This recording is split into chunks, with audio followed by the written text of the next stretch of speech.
sometimes you need a change.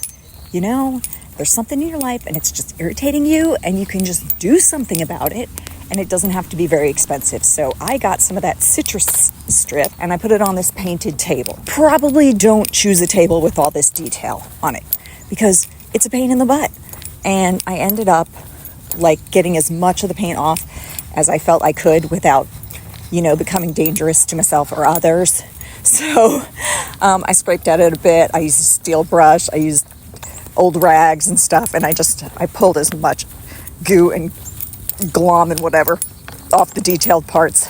The flat parts are easy, so start with something flat, but you can change stuff. You can go look around your house and go, what in here is not giving me peace or making me feel uncomfortable, like the clutter or the if you have plastic things on displays, and for you maybe it feels tacky and you want to feel like calm in your own beautiful home and have it be a place of respite. Clutter is chaos, but so is visually terrible looking interiors. It's not good for your brain. So do yourself the kindness of looking around yourself and saying, what little things can I start with just to make my space better? The only reason I didn't chuck this table was it means something to me. We got this back during the struggle years, and I painted over it very often. So many times. I think it's like 3 or 4 different colors now. I bought it in a sample sale from Pier 1 for only $20.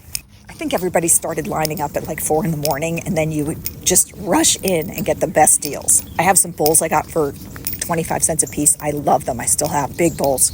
The point is I have memories attached to this piece, and so I didn't feel good about throwing it away. And it's solid hardwood and it's hand carved. I mean, come on. It's a lovely piece. So you put on a thick coat of this citrus strip stuff, and then you wait, I don't remember, I think it was like 20 minutes, and I came back and I just started scraping off piles of nasty paint. And this stuff smells and it's a pain in the butt, and I was tired, so I literally left it for weeks. I left this project so long that I even lost the first half of the videos when I showed the before pictures. That's how long I left this project, because I don't like doing it. But once it's done, you're like, oh my gosh, I'm so glad I did it. But I, don't ever want to do this kind of project again. Let's be honest, it's gross. It's gross. You can even see fumes coming up off it. That's why I did it outside. So definitely, if you use citrus strip, do it outside. Do lots of ventilation. And, allow yourself hours. And then I took weeks off between the last time I stripped it and when I painted it. But then I got tired of looking at it half unpainted and sitting in my living room. So today I got out, got the white paint out from the garage. I didn't even bother going to get some primer for it. I just slapped that paint on there. But first, I had to file the little pieces of junk out of all the little corners, and that actually did not take as long as I thought it would. If I knew how painless the second half of the process would be, I wouldn't have waited so long. So maybe there's something in your life that you're putting off and you're looking at, and every day you walk past it and it annoys you, and you could just go get a Sharpie and cover that white hole that's sticking out on the floor with the Sharpie, and then you'll feel better. Like, just go do it. Whatever it is. We have dark wood floors, and you often get nicks in them, and just a little bit of Sharpie, mix it so it's not obvious to you anymore. If you have any questions about this project or any project, I guarantee you that I will reply to you in the comments, because I always do.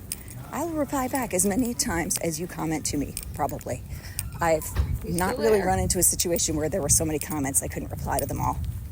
Well, except maybe once. For me, conversation is like lobbing a tennis ball.